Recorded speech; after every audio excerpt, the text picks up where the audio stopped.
Ano na? Powder. Powder.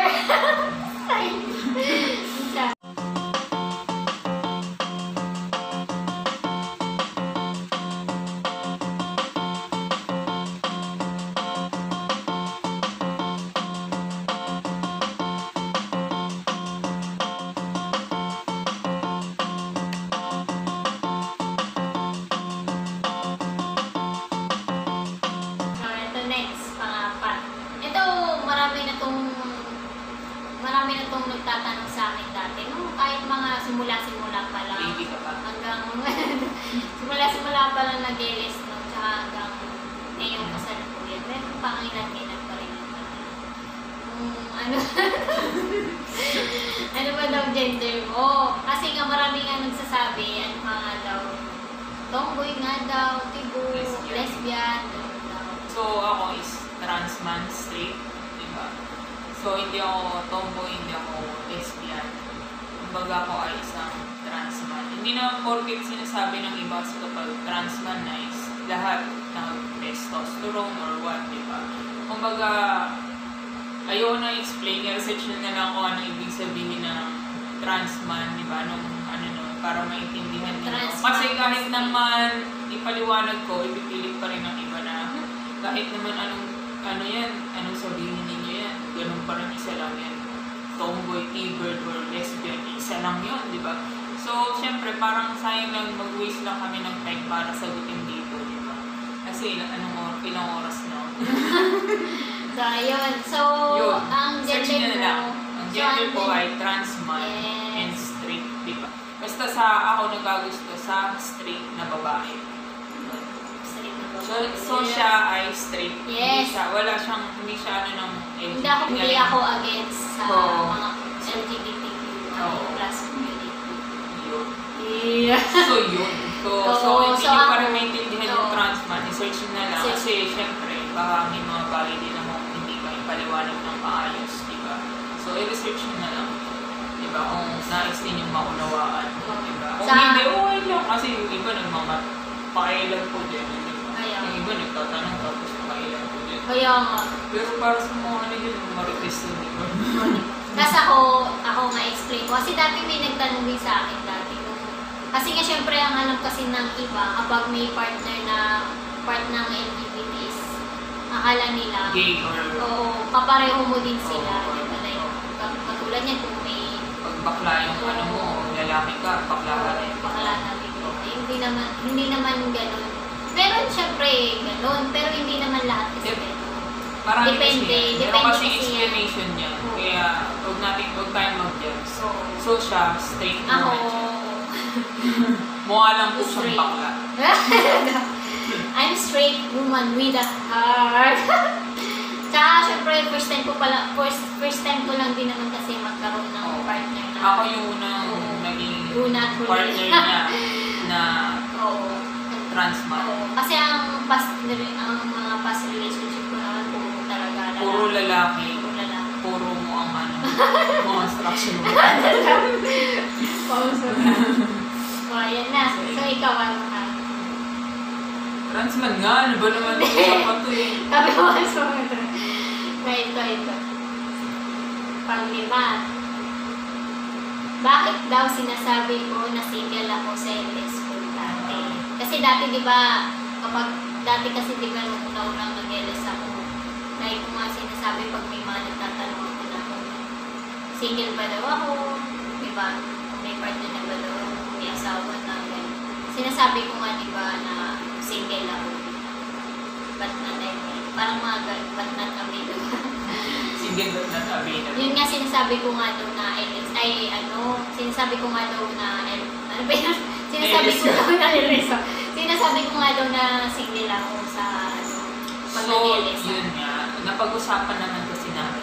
So, lahat naman ng bagay, bago namin gawin yung pinag-uusapan namin, kapag hindi agree yung isa, di ba? Kailangan mag-swap, di ba? Pag hindi swap, hindi gagawin. So, syempre, sabi ko nga, para maiwasan na sa kanya yung discrimination.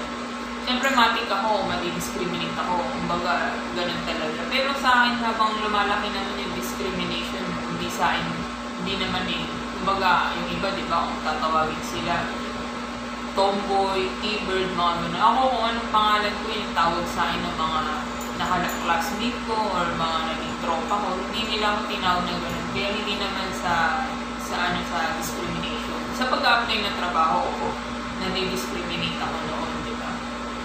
Pero siya, kaya yung pinag-usapan namin na parang hindi na siya ma-discriminate. Sabihin mo na lang single ka. Tsaka para wala nang mahabang explanation. Kasi yung mga tao, di ba, tulad yan, kahit ka ano, Pag nalaman nila pagka pumatol dyan, di ka magkakaanak, di ba? Yung marami na sa kanyang, di ba? Yun nga, sabi ko naman kasi, malalaman din naman nila kung manonood sila ng vlog namin. Kasi nga, yung vlog namin, di ba, dalawa kami magkasama, pangalan pa lang, dalawa na, di ba?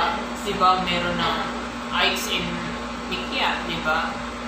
Or Ikes in Mikey dati, di ba? Ikes in Mikey, di ba? So, alam nyo na matik na dalawa yung may-ari ng account, di ba? Kaya, syempre, sabi ko, kung magtatanong naman sila, sagutin mo na lang, di ba? Pero yung iba kasi siguro di na nagtatanong, inauna yung husga. Oo.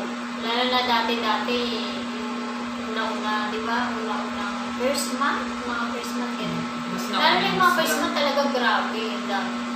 Maraming ganun sa akin, di ba? Mga nakikita ko sa ibang nag-LS, tsaka natatimingan ko talaga, di ba? Na yun nga pinag-usapan.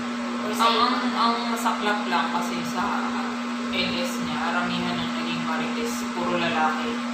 Ina-expect ko mga kababaihan, pero mga malalakihan. Diba? Siyempre alam ko naman na hindi maiwasan na talaga maging curious yung mga lalaki kasi nga, yun yung sinasabi ninyo, maganda siya. Tsaka siyempre bakit daw ako papatol sa katulad mo, di ba? Marami. Kaya sabi rin na pag-usapan namin, sabi mo na lang single ka pag may nagtungan basta single ka. Diba? Bahala na kung ano yung mapanood. Mapapanood naman nila sa vlog namin eh. Kumbaga, doon na lang sila magtanong. Pwede naman magtanong, libre naman magtanong. Hanggang kaya ako sagutin. Kaya tsaka sinasabi ko, alam na yung pareho, hindi ko sinasabi Napag-usapan namin. Hindi ko sinasabi na nag-single. Merong reason, lahat ng bagay, lalo na sa amin yung mga lahat ng bagay ng mga ginagawa namin, pinagdidesisyonan namin, lahat yung pinag-uusapan namin. Kaya kung may bagay siyang ginawa or gagawin, hindi yung ginawa lang niya ng mag-isa basta. Kumbaga nakapag-usap kami, diba? Umagri kami pareho doon. Yun lang yung namin sa bawat isa. So, next question. Medyo lumalalim na yan. Mga balik. Number 6, anong masasabi mo sa mga kino-comment sa akin sa LS? Sa LS. Kung nag-LS ako. Diba may mga comment doon, diba? LS? O sa mga... Pwede LS or pwedeng comment sa LS or pwedeng comment sa mga video. Kasi meron siyang mga screen record. So, nakikita ko naman yun. Kasi kapag, siyempre minsan hindi ko naman na naabutan. So, meron mga screen record. So, masasabi ko sa mga comment na madaming bolero. Binubola lang. Binubola lang siya. Ginagawa siyang binubola-bola siya para siyang basketball. So, hindi. Kumbaga sa akin, yung okay lang. Di ba yung mga, alam mo naman yung mga kalalakihan na pag nakita ng mga ganyan itsura talagang bola-bola. Lumaki na yung tinga ko. Huwag lang mapupol. Yes! Huwag lang sila mapupol sa'yo kasi syempre, mahirap yun. Wala silang pag-asa talaga, di ba? Ayun. Sa akin yung mga nag-comment sa LS, lalo na yung mga iba na alam mo yung parang minsan over na sila. Yung bagay yung mga lalaki yung respeto nila di ba yung nasa harapan ng camera mas karamihan bastos, di ba? Kumbaga yung mga ganun na yung mga nakikita ko, kung tutusin talaga, pinapatigil ko na siya mag-LS.